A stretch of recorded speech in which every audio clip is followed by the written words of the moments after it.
Imagine a place where time bends, shadows whisper, and reality twists into something unrecognizable.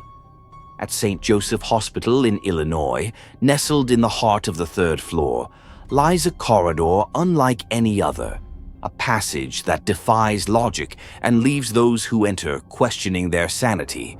To the untrained eye, it's just another hallway, a stretch of beige walls lined with dimly flickering lights. But to those who have walked its length, it's something far more sinister. They call it the Endless Hallway. What begins as an ordinary stroll down its short expanse often turns into a harrowing journey through distorted time and space. Whispers seep from the walls, shadows dance where no one stands, and the very air feels alive, pressing against your skin. Those brave enough to venture in often emerge pale, trembling, and forever changed, if they emerge at all. Would you dare step into the unknown? Welcome to a story where fear takes form and the mundane becomes monstrous. This is the tale of the Endless Hallway. The Endless Hallway, Illinois. St. Joseph Hospital in Illinois had always carried an air of solemnity. Built in the early 1900s, its grand stone facade loomed over the surrounding trees like a sentinel of the past. But the true strangeness of St. Joseph wasn't in its history. It was in a single hallway. Nestled on the third floor, just past the nurses' station, was the hospital's infamous Endless Hallway. Officially, it was merely a short passage connecting the East Wing to the old administrative offices. The walls were painted a dull beige, lit by flickering fluorescent lights, and lined with aged photographs of the hospital's early days. To most, it was nothing out of the ordinary. To the janitors, it was a nightmare. The stories began circulating among the staff decades ago. Newly hired janitors often dismissed the tales as hazing rituals. After all, what could be so terrifying about a 30-foot hallway? Yet, one by one, they all had their turn in the eerie corridor, and few ever returned to it willingly. Daniel, a seasoned janitor who had worked at St. Joseph for nearly 15 years, was the first to speak publicly about his experience. At a staff meeting, he confessed that while cleaning the hallway late one night, he'd walked the same stretch for nearly an hour without reaching the end. Thinking he was overtired, Daniel turned back, only to find himself still trapped in the hallway. When he finally stumbled out, his watch showed 3 hours had passed, though he swore it felt like mere minutes. Others dismissed his story until more staff reported similar experiences. Gloria, a young nurse, swore she heard whispers coming from the walls. "They were calling my name," she told her co-workers, trembling. "I could hear them, but there was no one there." As the years passed, the stories became more elaborate and more frequent. Maintenance workers refused to enter the hallway alone, and even seasoned doctors began taking the long way around to avoid it altogether. The hospital administration launched investigations but found nothing unusual. To prove there was no danger, the head of maintenance, Mr. Carter, decided to clean the hallway himself. Armed with a mop and a steely resolve, he ventured in. An hour passed, then 2. His co-workers grew worried and went to search for him. They found Carter crouched at the far end of the hallway, muttering incoherently. "They're watching," he whispered. "They know we're here." He never returned to work after that night. For months, the hallway remained quiet. It wasn't until late one evening when Maria, a single mother working the night shift as a janitor, was assigned to clean the third floor, that the horror escalated. Maria had heard the stories but dismissed them as overblown rumors. She wasn't afraid of some old hallway. Pushing her cart of supplies, she entered the corridor, humming softly to herself. The air felt heavier the moment she stepped inside. The lights flickered above her, casting long, distorted shadows. She ignored the uneasy feeling and focused on her work. As she reached for her mop, she noticed movement out of the corner of her eye. A shadow darted across the far wall. She spun around, but no one was there. Laughing nervously, she muttered, "Just my imagination." The shadow appeared again, this time closer. Maria froze, clutching her mop. "Hello?" she called out. Her voice echoed unnaturally, as if the hallway stretched far longer than it should. The shadow moved again, creeping toward her. It was shapeless, writhing like smoke, yet it exuded a palpable menace. Dropping her mop, Maria ran. No matter how fast she sprinted, the end of the hallway never came closer. Her breath came in ragged gasps, and her legs burned. When she finally dared to glance behind her, she saw the shadow stretching toward her, its form twisting into grotesque shapes. Maria screamed. Maria was found the next morning, collapsed at the entrance to the hallway. Her co-workers said she was muttering incoherently, her hands clutching at invisible wounds. She quit the next day, refusing to speak about what she saw. The hospital administration sealed off the hallway, citing structural concerns. But whispers of the endless hallway persisted. Patients claimed they could still hear footsteps echoing late at night, even though no one walked there. Others reported seeing flickering shadows through the frosted glass of the barricaded doors. Years later, a paranormal investigation team requested permission to explore the hallway. Equipped with cameras, sensors, and recorders, they entered the sealed-off area, determined to uncover the truth. Their equipment malfunctioned almost immediately. Batteries drained, cameras refused to focus, and static filled their audio recordings. Still, the team pressed on. As they walked, the hallway seemed to stretch endlessly before them. One investigator, Alex, swore he saw a figure standing at the far end. A woman in a nurse's uniform, her head tilted at an unnatural angle. When he called out to her, she vanished. The team exited the hallway hours later, shaken and pale. Their footage revealed only static and muffled whispers. One investigator, unable to cope with the experience, left the field entirely. Today, the endless hallway remains one of Illinois' most enduring mysteries. Though sealed off, the stories continue to grow. Locals claim that on stormy nights, you can still hear faint screams coming from the hospital's third floor. Others say they've seen shadowy figures watching from the windows. No one knows what truly lies within the endless hallway. Perhaps it's a remnant of the hospital's dark past, or maybe something far older and more sinister. Whatever the truth, one thing is certain. Those who enter rarely come out unchanged. Would you dare walk the hallway? The Woman in White, Florida. Bayshore General Hospital in Florida was a place of healing, yet it carried a chilling tale that refused to fade. Staff and patients whispered about the Woman in White, a spectral figure who was said to wander the hospital's halls. Her presence was most often felt on the fourth floor, where a terrible fire had claimed the life of a young nurse decades ago. The story dated back to 1973, when a fire broke out in the hospital's east wing. Smoke filled the halls, and flames consumed everything in their path. Amid the chaos, Nurse Evelyn Carter, known for her dedication and kindness, stayed behind to help patients evacuate. Witnesses later said she was last seen in a flowing white uniform, leading a bedridden patient toward the exit. Evelyn never made it out.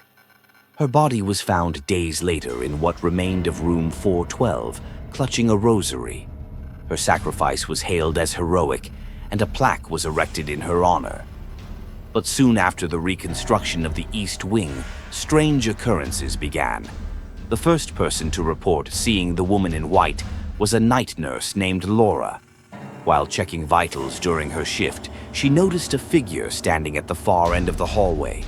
The woman was dressed in an old-fashioned white dress, her back turned. Assuming it was a patient, Laura called out to her, "Ma'am, are you lost? You need to return to your room." The woman didn't respond.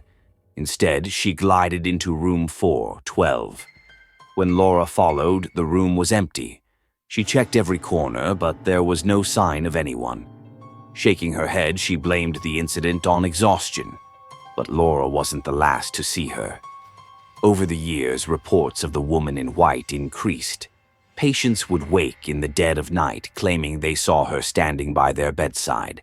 Some said she simply watched them, her face obscured by the veil of her uniform cap. Others said she whispered softly, though her words were indecipherable. One patient, a young man recovering from surgery, described his encounter vividly. "She was so real," he said. "She reached out to touch my arm, and I swear I felt it, cold as ice. When I blinked, she was gone." The staff began to dread working the night shift on the 4th floor. Janitors avoided cleaning room 412 altogether. Some claimed to hear faint footsteps echoing when the hall was empty, while others swore they smelled smoke lingering in the air. Angela, a seasoned nurse, had always dismissed the tales as superstition. "Ghosts don't scare me," she often said. But her confidence faltered one stormy night when she was assigned to the 4th floor. The shift started uneventfully. Angela was halfway through her rounds when the power flickered. The emergency lights buzzed on, casting eerie shadows across the walls. As she approached room 412, she felt a sudden chill. Her breath fogged in the air, and a low humming sound filled her ears. Pushing open the door, Angela froze. There, standing by the window, was the woman in white.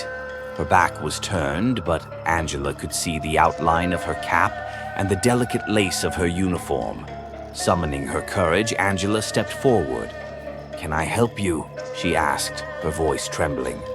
The woman slowly turned her head, revealing a face pale and serene, yet unnervingly devoid of emotion. Her eyes seemed to look through Angela, as though she were peering into another world. Before Angela could react, the figure dissolved into thin air, leaving behind only the faint smell of burning fabric. Angela quit the next day. By the late 1990s, room 412 was no longer used for patients. The hospital designated it as a storage area, but even then, strange occurrences persisted. Boxes would be found toppled over, and objects went missing only to reappear in peculiar places. One security guard, Jacob, decided to investigate the room during his rounds. Armed with a flashlight, he stepped inside, finding nothing out of the ordinary. Just as he turned to leave, the door slammed shut behind him. His flashlight flickered, and in the sudden darkness he felt a presence, cold, heavy, and suffocating. Jacob swore he heard a woman's voice whispering, "You're safe now." When the lights returned, the door was wide open, and he was alone. He refused to return to the 4th floor after that night. In 2010, a team of paranormal investigators requested access to the hospital. Equipped with thermal cameras and audio recorders, they focused their efforts on the infamous Room 412. Their findings were chilling. One camera captured what appeared to be a faint silhouette standing by the window before vanishing. Audio recordings picked up an unmistakable voice, soft and melodic, repeating the words, "Help them." The temperature in the room dropped suddenly, even though the building's heating system was functioning perfectly. One investigator, Lisa, reported feeling a hand on her shoulder. "It wasn't threatening," she said. "It felt comforting, like she was trying to tell me something." Today, the story of the woman in white remains one of Florida's most enduring urban legends. While Bayshore General Hospital has since modernized, the 4th floor remains a site of fascination and fear. Staff still share stories of ghostly sightings, and patients occasionally report encounters with a mysterious woman who appears during their moments of distress. Some believe Nurse Evelyn Carter's spirit lingers to watch over the vulnerable, a protector bound by her selfless sacrifice. Others say her restless soul cannot move on, trapped in the place where she perished. Whether a guardian or a ghost, one thing is certain. The woman in white ensures that the fire of her memory and her mystery burns on. The little girl in Pediatrics, Massachusetts. St. Mary's Children's Hospital in Massachusetts was a place of hope and healing, where the laughter of young patients echoed through the halls by day. But when night fell, the atmosphere changed. The pediatric wing, normally filled with joy, became a source of unease for the staff.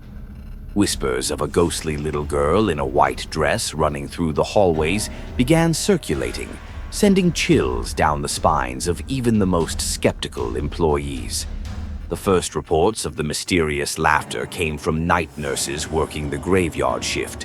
One nurse, Emily, was documenting patient records late one evening when she heard it. A soft, high-pitched giggle echoing down the empty hallway. Assuming it was a restless child, she grabbed a flashlight and walked toward the sound. "Hello? Sweetheart, are you out of bed?" she called gently. The giggling continued, leading her further into the darkened wing. But when she reached the end of the hallway, it stopped abruptly.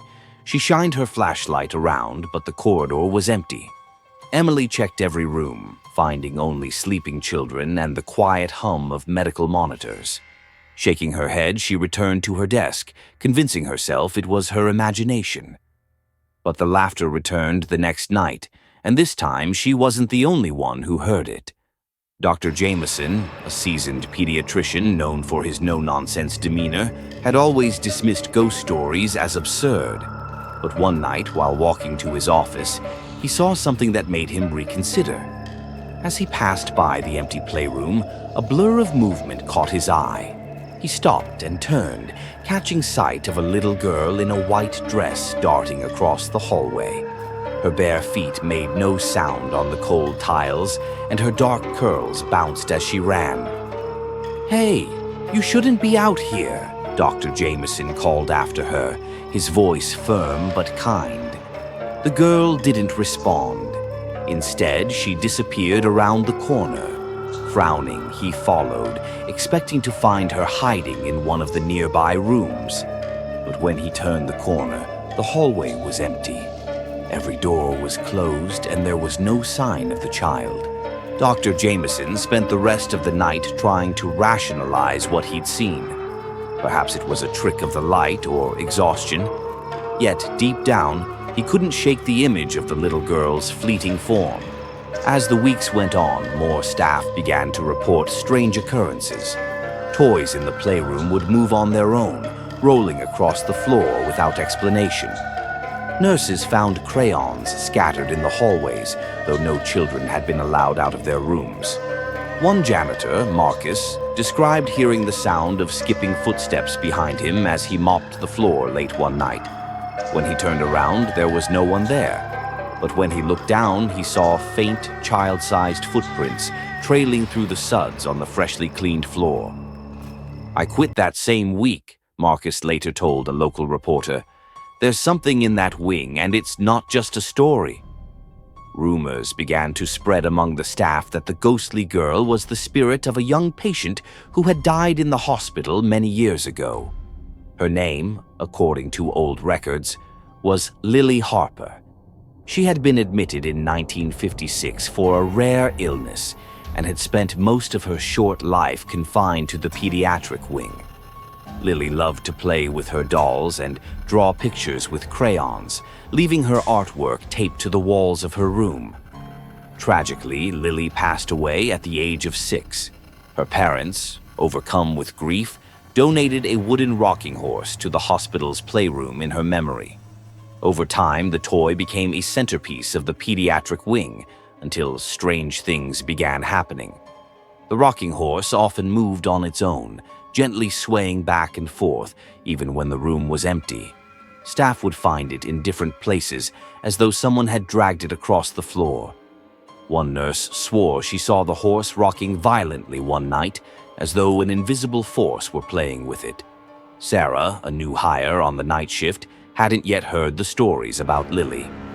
One quiet evening, she decided to tidy up the playroom before her rounds. As she picked up scattered blocks and stuffed animals, she noticed the rocking horse moving slightly. "Must be a draft," she muttered, though the windows were sealed shut. She turned to leave but froze when she heard a faint giggle behind her. Slowly, Sarah turned back around. Sitting on the rocking horse was the faint outline of a little girl, her face obscured by shadow. Sarah's breath caught in her throat. She stumbled backward, knocking over a stack of books. The sound startled the figure, and in an instant, the girl was gone. The rocking horse stood still, as though nothing had happened. Sarah didn't last another week at St. Mary's. Word of the mysterious little girl eventually reached the ears of a local paranormal investigation team. Eager to uncover the truth, they requested permission to investigate the pediatric wing. Armed with thermal cameras, motion detectors, and EVP, electronic voice phenomenon recorders, they set up their equipment one fateful night. The team didn't have to wait long. Within an hour, their motion detectors picked up movement in the playroom, though the room was empty. One investigator captured a faint, childlike giggle on her recorder. Another claimed to feel a small hand tugging at the hem of his jacket. But the most chilling evidence came from a thermal camera placed in the hallway. The footage revealed a small, child-sized figure darting past the lens before vanishing into thin air. The investigators left the hospital shaken, convinced they had encountered the ghost of Lily Harper. To this day, the pediatric wing of St. Mary's remains active, though many staff avoid working there at night. Patients' parents occasionally report hearing laughter coming from the hallways, and some children have described seeing a nice girl in a white dress who plays with them when no one else is around. The rocking horse still sits in the playroom, a silent reminder of the girl who once called the hospital home. Staff say it rocks from time to time, as though Lily herself is still there, reliving the only joy she knew in life. Whether a benevolent spirit or a restless soul, Lily's presence lingers in the halls of St. Mary's. And late at night, when the hospital grows quiet, her giggles remind everyone that she is never far away. Thank you for watching today's story. I hope these chilling experiences have made you reflect on fears and trust in life. If you enjoyed this video, don't forget to hit the like button and share your thoughts in the comments below. Be sure to subscribe to my YouTube channel so you don't miss out on more engaging stories and interesting content in the future. Thank you for your support, and I look forward to seeing you in the next video.